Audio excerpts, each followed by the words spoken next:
J'aimerais qu'on fasse juste accueillir les personnes qui vont nous regarder en ligne. Est-ce qu'on peut juste leur donner une main d'acclamation? Parce que, yes, yes.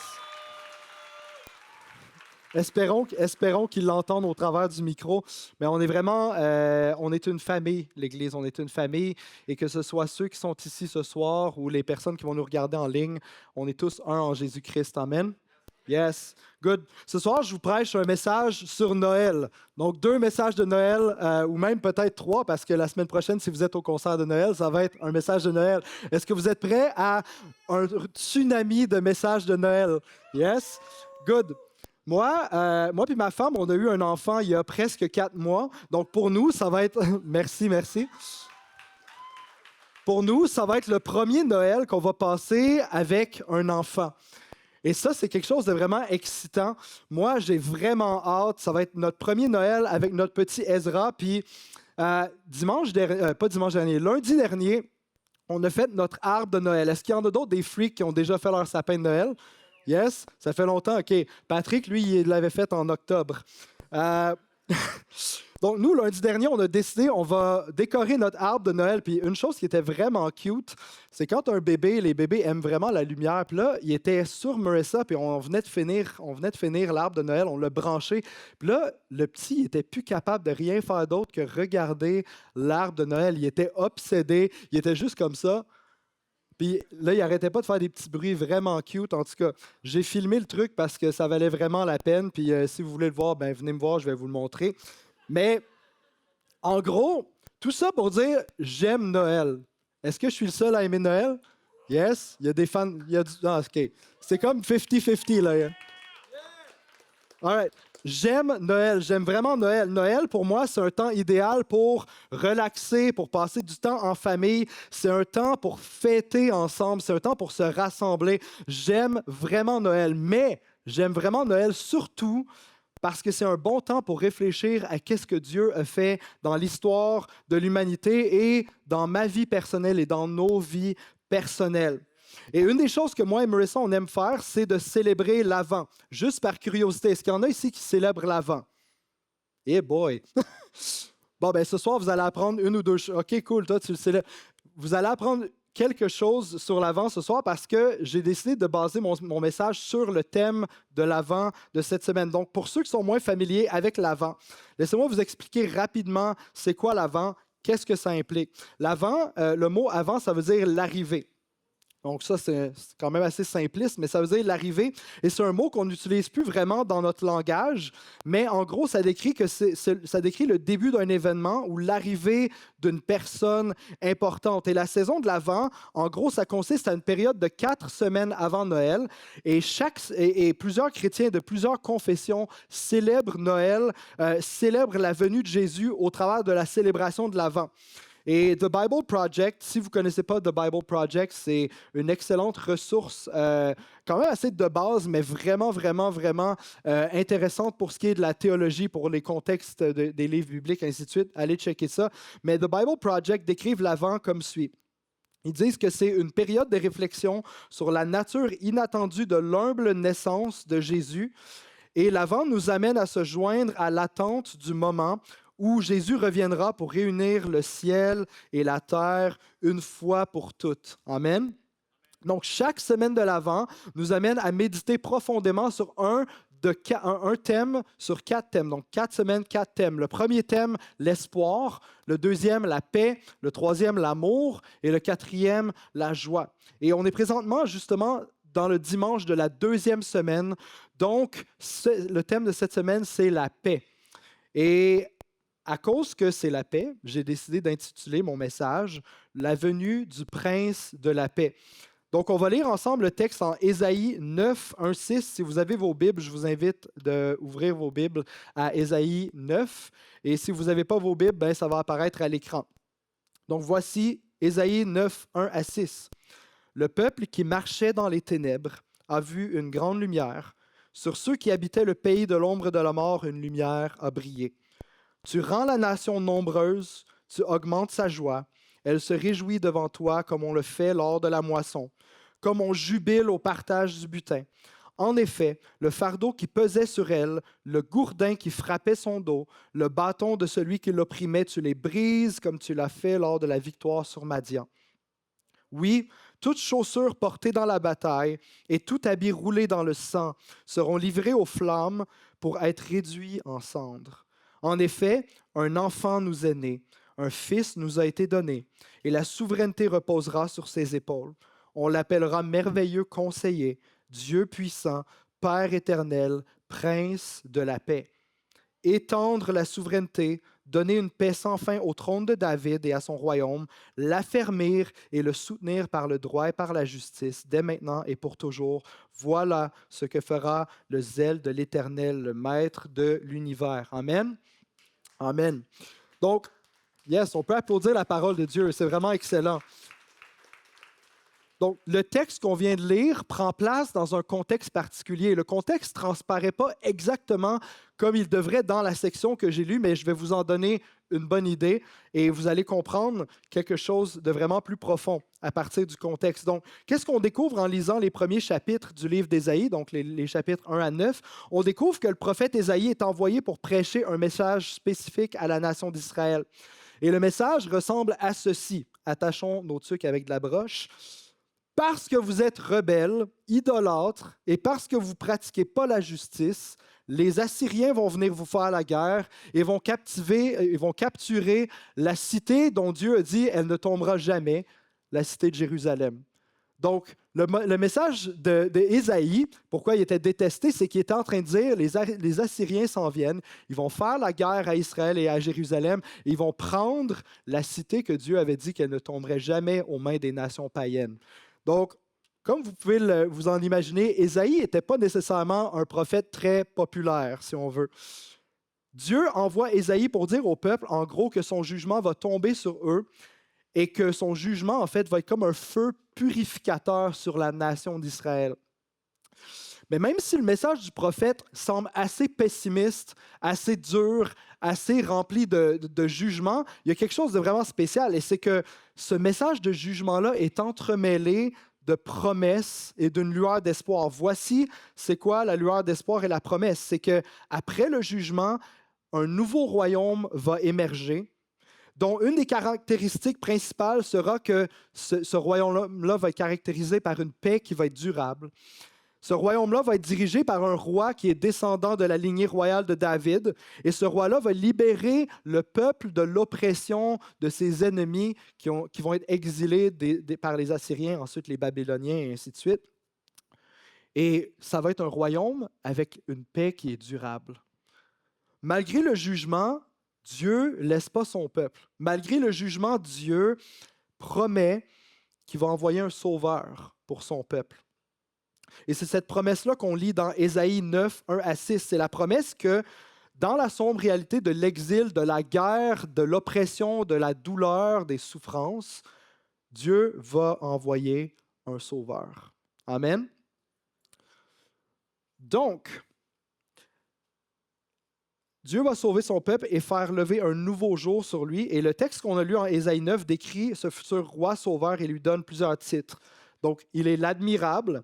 Là, c'est sûr que le mot n'est pas exactement bien traduit, mais en fait, le mot grec, ça veut dire un miracle. Il va être un signe, il va être un miracle. Conseiller, Dieu puissant, Père éternel et surtout, celui qui m'intéresse aujourd'hui, c'est Prince de la paix. Donc, en lien avec le thème de l'Avent, je veux me concentrer sur ce titre-là qui est Prince de la paix. En français et en anglais, quand on entend le mot paix, on pense souvent à deux choses particulières, right? On va voir si c'est la même chose pour vous. La paix, selon nous, c'est souvent un état ou l'absence de conflit entre des personnes, donc l'absence de conflit entre moi et une autre personne, ou l'absence de conflit sur la scène internationale. Et l'autre chose, c'est on dit souvent ça, « Ah, je me sens en paix ». C'est un état un peu émotionnel, affectif de « Ah, je suis en paix ». Tout va bien, ainsi de suite. Et ces choses-là, ces interprétations-là ne sont pas nécessairement mauvaises, mais je pense qu'ils cachent un peu ou ils ne donnent pas justice à 100% au concept biblique de la paix qu'on lit en Ésaïe. Et Ésaïe, là, est-ce que vous êtes prêts à apprendre un peu d'hébreu? Yes. En tout cas, j'espère que ça va apparaître sur la slide en arrière, mais Ésaïe appelle le Messie, est-ce qu'on peut mettre la slide? Sar Shalom. OK? Est-ce que vous pouvez répéter ça? Sar Shalom. Amen. Voilà. Donc, Ésaïe appelle le Messie ou le futur roi Sar Shalom. Et en gros, la traduction, c'est le prince ou le souverain de la paix. À la base, le shalom, ça veut dire un état complet, la perfection, le bien-être ou la paix.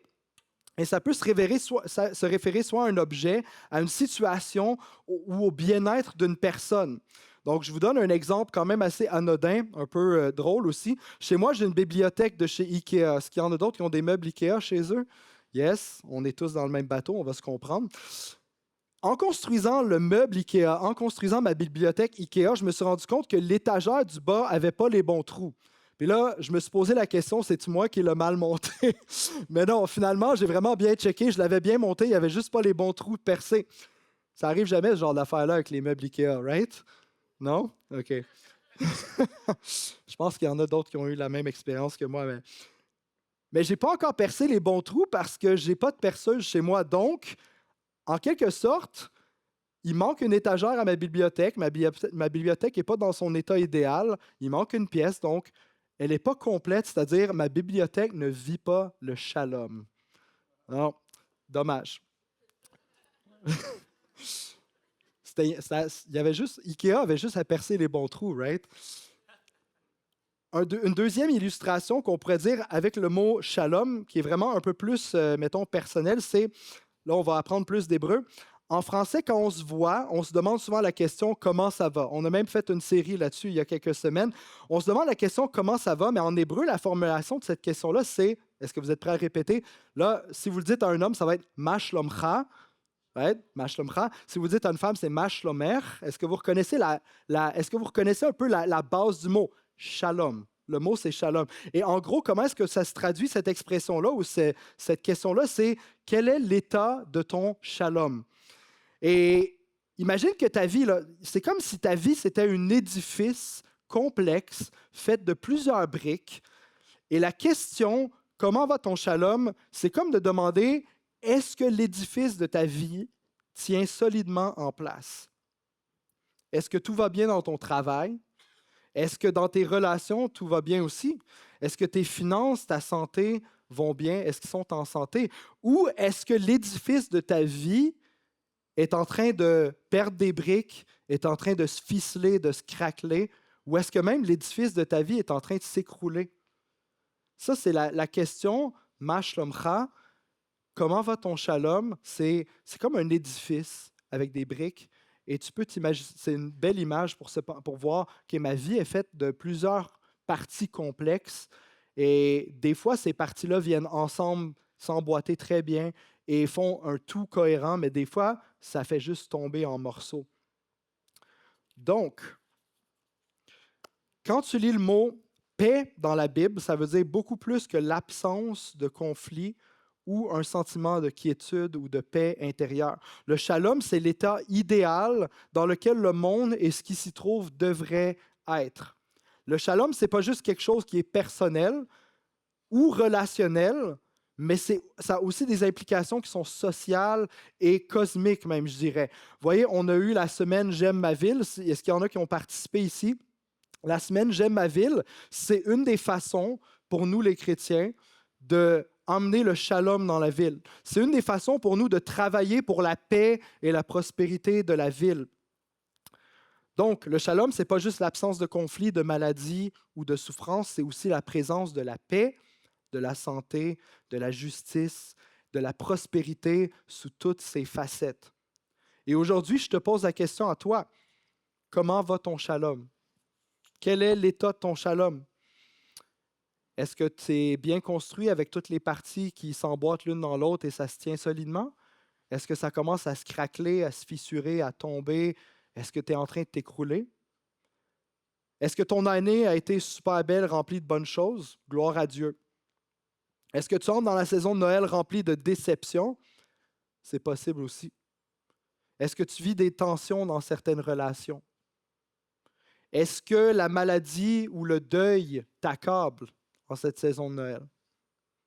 Est-ce que tu as l'impression que ta vie est en train de tomber en morceaux? Ou est-ce que tu as même l'impression que Dieu t'a abandonné?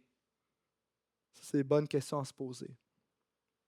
Peu importe ta situation en ce moment, la saison de l'Avent, c'est un bon moment pour t'approcher de Dieu.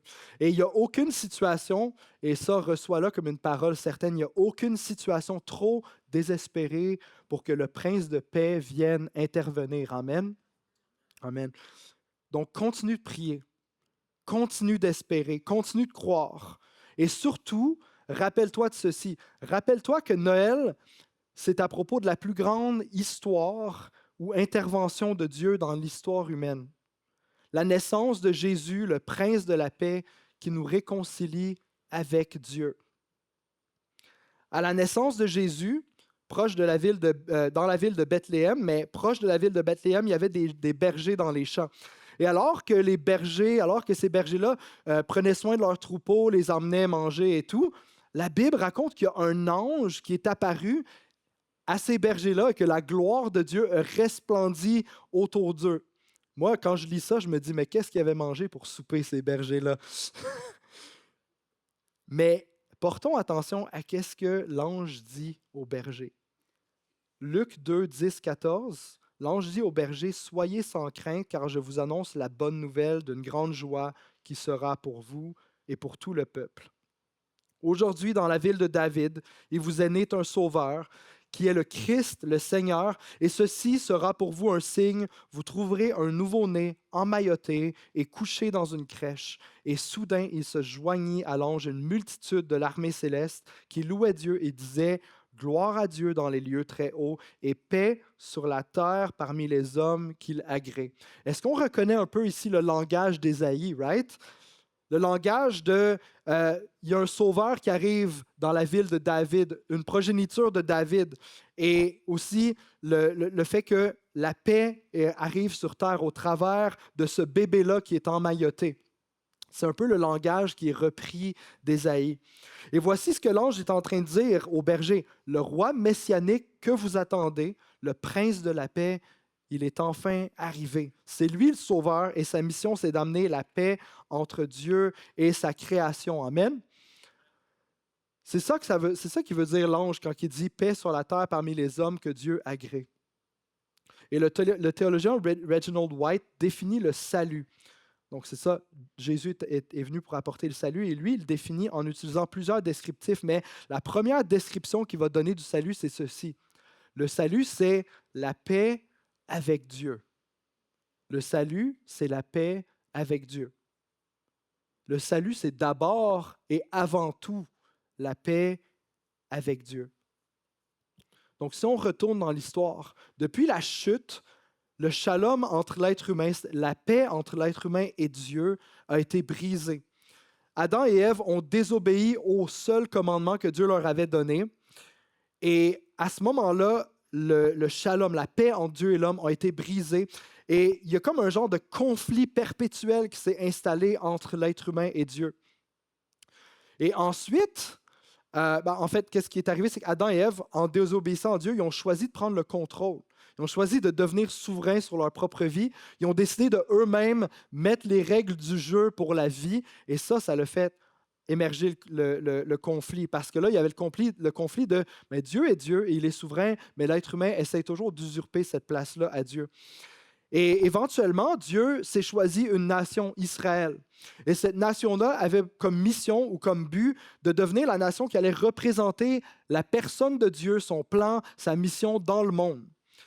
Et comme on peut le lire dans l'Ancien Testament, je ne sais pas s'il y a des lecteurs de l'Ancien Testament ici, mais si vous lisez le narratif de l'Ancien Testament, plusieurs fois, sans arrêt, Israël désobéit à Dieu, Israël se rebelle contre Dieu, Israël s'éloigne de Dieu et s'attache à des idoles, à des cultes vains d'idoles. Et ça fait juste perpétuer le conflit entre l'humanité et Dieu. Mais l'histoire de Noël, la Vierge qui donne naissance à un fils dans une étable, et ce fils-là qui vient de la lignée de David et qui porte le titre Prince de la paix, c'est la solution que Dieu a utilisée pour réconcilier le monde avec lui-même. L'apôtre Paul va écrire en 2 Corinthiens 5, 17 à 19, ça va apparaître à l'écran. « Si quelqu'un est en Christ, Il est une nouvelle créature. Les choses anciennes sont passées. Voici, toutes choses sont devenues nouvelles. Et tout cela vient de Dieu qui nous a réconciliés avec lui par Christ et nous a donné le service de la réconciliation. Car Dieu était en Christ, réconciliant le monde avec lui-même, sans tenir compte aux hommes de leurs fautes, et il a mis en nous la parole de réconciliation. C'est ça le vrai sens de Noël. C'est ça le vrai sens de Noël. À Noël, on célèbre la venue de celui qui nous réconcilie avec Dieu. Celui qui a fait la paix entre l'humanité et entre Dieu. Celui qui a défait le conflit cosmique entre l'être humain et Dieu. On célèbre le fait que Dieu n'a pas attendu qu'on soit parfait et sans faute, mais qui s'est incarné dans la personne de Jésus, un bébé vulnérable, sans défense, dans une mangeoire. Il a expérimenté tout le poids de la souffrance humaine, mais il n'a pas succombé au péché. Il a mené une vie parfaite. Et éventuellement, il a été crucifié par les siens parce qu'il challengeait, il défiait le statu quo religieux, social et politique de son époque. Dieu a fait tout ça en la personne de Jésus pour nous réconcilier avec lui-même. Et c'est pour ça qu'on appelle Jésus le prince de la paix. Amen. On l'appelle le prince de la paix parce qu'il a fait la plus grande œuvre de réconciliation qu'on ne pouvait pas arriver à faire par nous-mêmes. Il nous a réconciliés avec Dieu. Peut-être que tu es ici ce soir pour une des premières fois. Et si c'est le cas, je t'encourage à méditer là-dessus. Noël, peut-être que pour toi, ça a toujours été juste des sapins et des cadeaux. Peut-être que ça a toujours été l'occasion de faire un souper de famille une fois par année. Peut-être plusieurs fois par année, mais on sait tous qu'au Québec, on ne voit pas nos familles trop souvent. Je ris, mais je ris jaune. Mais Noël, c'est pas juste le sapin. Noël, c'est pas juste les cadeaux, puis c'est pas juste une occasion de faire un souper de famille. Noël, c'est Dieu qui t'a offert à toi le plus beau cadeau qui pouvait être offert à un être humain. La possibilité d'être réconcilié avec celui qui t'a créé. Et de découvrir aussi par le fait même la raison de ton existence. Et ce soir, si tu es là pour une des premières fois, la question c'est, mais est-ce que tu vas accepter ce cadeau-là? Ou est-ce que tu vas repartir d'ici les mains vides en disant, j'ai pas besoin de ça, ce Jésus-là, whatever. Est-ce que tu vas repartir les mains vides ou est-ce que tu vas repartir avec ce message-là dans ton cœur, avec une vie nouvelle? Et je te promets, pour l'avoir vécu moi-même, je te promets que ta vie va être transformée du jour au lendemain.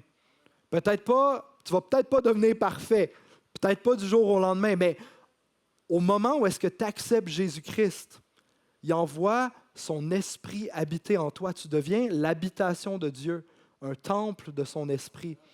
Et Dieu va restaurer ta vie, il va te donner une vie nouvelle, il va te donner un souffle nouveau. Tu vas avoir l'impression et le sentiment que tu passes de la mort à la vie. Et c'est ça le message de Noël. C'est ça le message de Noël. C'est pas tout. Là, vous pensez, OK, là, c'est bon, genre, j'ai compris. Mais c'est pas tout. Le message de Noël, c'est pas juste ça. Le prince de la paix ne fait pas juste nous réconcilier avec Dieu. Ça aurait déjà été assez s'il avait juste fait ça, mais il ne fait pas juste ça.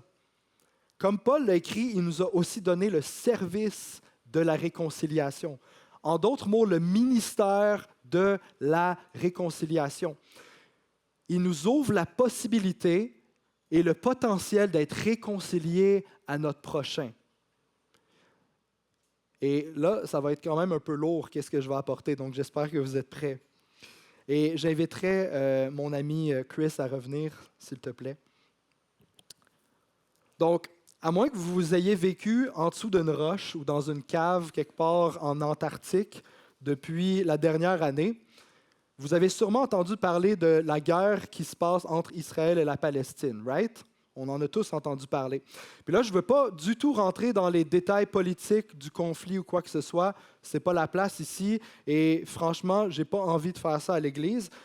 Mais j'ai entendu vraiment une histoire qui m'a touché profondément dernièrement. Et cette histoire-là m'a vraiment frappé parce que je me dis, si ça, c'est le genre de choses qui sont possibles en Jésus-Christ, je ne pense pas qu'il y ait grand-chose qui est impossible. Et cette histoire-là, c'est l'histoire d'un homme qui s'appelle Aaron Abrahamson. Aaron a grandi dans une famille juive orthodoxe en Israël, puis un de ses amis les plus proches, un de ses meilleurs amis, maintenant essaye de te mettre dans sa peau, un de ses plus proches amis, alors qu'il était à l'école, plus jeune, s'est fait capturer, s'est fait torturer et s'est fait tuer par des membres du Hamas. Donc, imaginez-vous le traumatisme que ça crée. Et là, je ne veux pas non plus, je veux pas downplay, je ne veux pas réduire les traumatismes de l'autre côté. Je fais juste partager cette histoire-là en particulier. Mais il y a eu un traumatisme et cet événement-là a produit la colère et l'amertume dans son cœur envers les Palestiniens et surtout envers Dieu.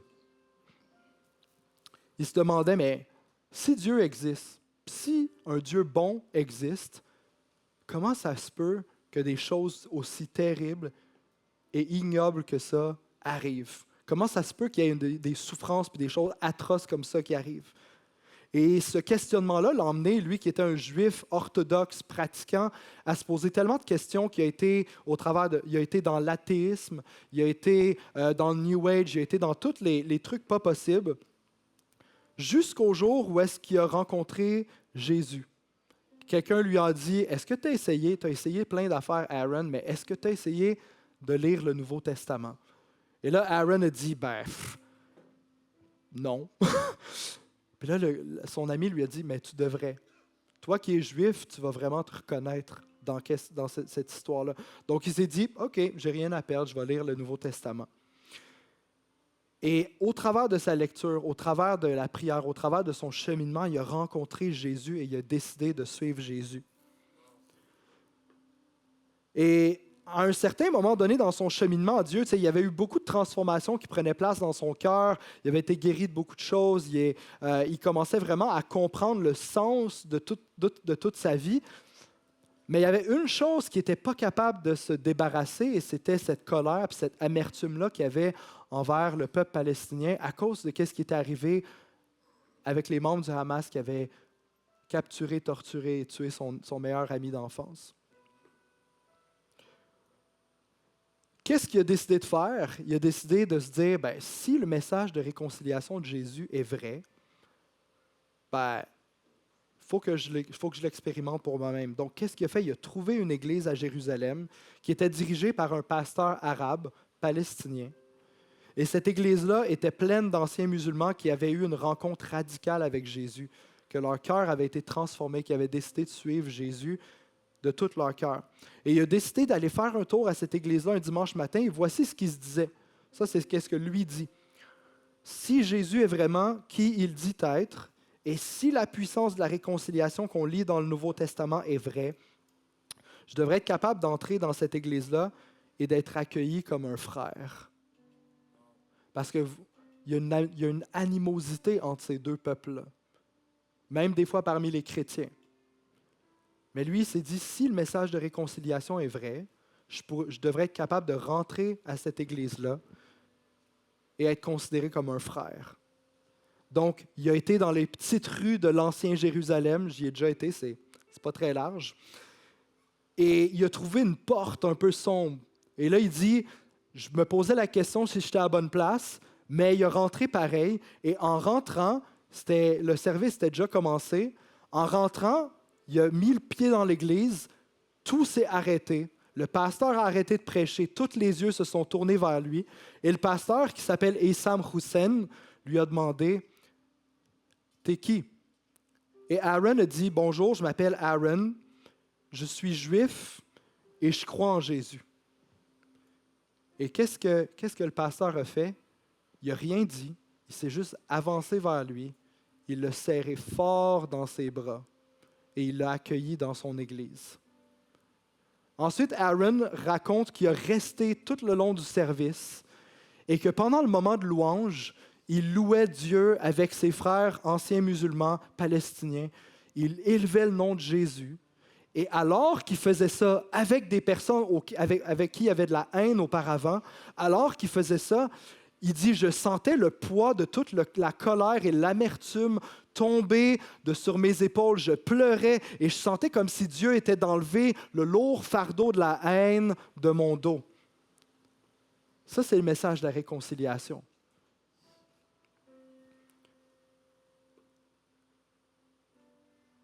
Pendant la célébration, c'est ça qui est arrivé. Et après ça, il a commencé à avoir un amour profond pour ceux envers qui il y avait juste de la haine auparavant. Il a commencé à avoir un amour profond pour un peuple qui, avant, il voulait juste rien savoir. Voyez-vous, la paix avec notre prochain, ce n'est pas quelque chose que Dieu va magiquement accomplir. Ce n'est pas quelque chose qui va juste se produire en un claquement de doigts, puis tout d'un coup, on va être en paix les uns avec les autres. Mais le prince de paix nous lance une invitation. Nous lance une invitation et nous donne la capacité de se réconcilier les uns avec les autres. La paix, ça a un prix. La paix entre l'homme et Dieu a eu le prix du sacrifice de Jésus à la croix. La paix a un prix. Et si Aaron n'avait pas fait le pas difficile et probablement vraiment atroce pour lui de se présenter dans cette église-là, il n'aurait peut-être jamais été libéré de sa colère et de son amertume. Mais parce qu'il a pris le pas, parce qu'il a pris la décision, parce qu'il s'est avancé et il a dit « Je ne vais pas laisser le message de l'Évangile comme juste un concept nébuleux, je vais l'expérimenter, je vais le mettre à l'épreuve, je vais aller à un endroit où est-ce que ce message de réconciliation-là va être mis à l'épreuve. » Dieu nous a montré le chemin de la paix et on ne peut pas y arriver sans lui et il ne va pas le faire non plus sans nous. Peut-être qu'à l'approche des parties de Noël, tu te sens anxieux ou anxieuse. Parce que comme on sait, en tout cas je ne sais pas pour vous, mais avoir une famille, des fois c'est difficile. Et il y a souvent des conflits qui émergent parce que c'est les personnes qu'on aime le plus, mais les personnes qu'on aime le plus, c'est aussi les personnes qui ont le potentiel de nous blesser le plus. Et c'est quelque chose de récurrent et ça arrive souvent que dans nos parties de famille ou dans nos familles en général, on a des conflits. Et peut-être que toi, à l'arrivée des parties de Noël, ça te rend anxieux ou anxieuse parce que tu dis « Ah, il va falloir que j'affronte un peu cette lourdeur-là, cette difficulté-là de devoir être dans la présence d'une ou plusieurs personnes avec qui je suis en conflit. » Peut-être que c'est ton mariage qui bat de l'aile. Peut-être que c'est une de tes amitiés qui est en train de s'écrouler parce que vous avez eu une couple de désaccords, une couple d'arguments, puis là, vous n'avez plus trop envie d'être amis. Prends un temps en cette saison-là de l'Avent, cette semaine, la semaine prochaine, pour réfléchir à ce qui peut être fait pour amener la réconciliation. Et rappelle-toi, Jésus a traversé les confins de l'univers. Il a délaissé sa gloire céleste pour venir naître dans une étable, être posé dans une crèche, le Dieu de gloire. Celui qui avait la gloire auprès du Père a décidé de venir s'incarner dans une étable à côté des vaches, des cochons, peut-être pas des cochons parce qu'il était juif, à côté des vaches, des brebis. Imaginez-vous, le Dieu céleste, le Dieu de gloire s'est incarné dans ce genre de contexte-là. Tout ça par amour pour toi et pour moi, et tout ça pour nous réconcilier avec Dieu. La réconciliation, ça demande une action. Ça demande beaucoup d'humilité, de courage, et surtout, ça demande beaucoup de foi. Mais en tant que disciple de Jésus, en tant que réplica, on est appelé à imiter Jésus, right? On est appelé à faire comme Jésus faisait. Et qu'est-ce que Jésus faisait? C'était quoi sa première mission? Réconcilier le cosmos avec son Dieu. Donc, je vous invite, en cette saison de l'Avent et en cette saison de Noël, à être des agents de réconciliation. À regarder à votre Dieu, qui lui n'a pas regardé à son confort, ni à sa gloire personnelle, mais qui est descendu pour nous donner la paix, faisons de même. allons vers les autres. Faisons le premier pas dans la mesure du possible pour réconcilier, pour nous réconcilier. On est appelé à être des gens, des agents de paix et de shalom là où Dieu nous a placés. Donc, comme je disais, la période de l'Avent, c'est le moment idéal pour qu'on se rapproche de Dieu, pour qu'on médite sur ce que Dieu a fait et continue de faire dans nos vies et dans l'histoire humaine. Et le Prince de paix nous a réconciliés avec Dieu et il nous ouvre la voie pour qu'on soit réconciliés avec notre prochain. Son règne, c'est un règne de shalom. Son règne, c'est un règne de paix. C'est un règne qui guérit. C'est un règne qui fait prospérer. Et je ne parle pas de prospérité matérielle ou d'argent. Je te parle d'une vraie prospérité, celle de vivre une vie pleine de joie, de paix, d'abondance. Il nous invite à participer activement à son règne de shalom jusqu'à ce qu'il revienne pour faire toutes choses nouvelles, jusqu'à ce qu'il revienne pour rétablir toutes choses. Laissez-moi prier. Laissez-moi prier pour nous. Parce que ce n'est pas un message facile. La partie facile, c'est de se faire dire que Dieu réconcilie le monde avec lui-même. Ça, tu as juste besoin d'accepter le cadeau. Mais le message de réconciliation, d'être un agent de réconciliation, ça, c'est difficile parce que ça demande un sacrifice. Ça demande du courage. Donc, laissez-moi prier pour nous. Seigneur Dieu, je te remercie. Je te remercie que des confins de l'univers, tu es venu t'incarner dans un petit bébé en plein milieu d'une petite ville appelée Bethléem qui n'avait aucune gloire, dans une étable. Tu t'es dépouillé de ta gloire, Seigneur. Tu t'es dépouillé de ta gloire et tu es venu t'incarner dans un bébé pour nous sauver, pour nous réconcilier avec Dieu. Je te prie, Père, qu'on puisse être à l'image de ce Jésus, qu'on puisse être à l'image de ce Jésus, qu'on puisse être des agents, des ministres de la réconciliation, Seigneur. Donne-nous la force. Donne-nous, par la puissance de ton esprit, le courage. Donne-nous l'humilité d'être des agents de réconciliation. Père, je te prie de nous bénir par ta présence en cette saison de Noël. Je te prie de parler à nos cœurs. Je te prie de restaurer ceux qui sont brisés. Je te prie de donner la paix à ceux qui sont dans l'anxiété, dans la crainte, dans la peur, dans le deuil, dans les souffrances. Je te prie que tu puisses étendre ton règne de shalom dans leur vie, Seigneur Dieu. Merci pour tout ce que tu fais. Et à toi revient toute la gloire, au siècle des siècles. Dans le nom de Jésus, j'ai prié. Amen, amen, amen. Est-ce qu'on peut acclamer le nom de Jésus un instant? Amen, amen.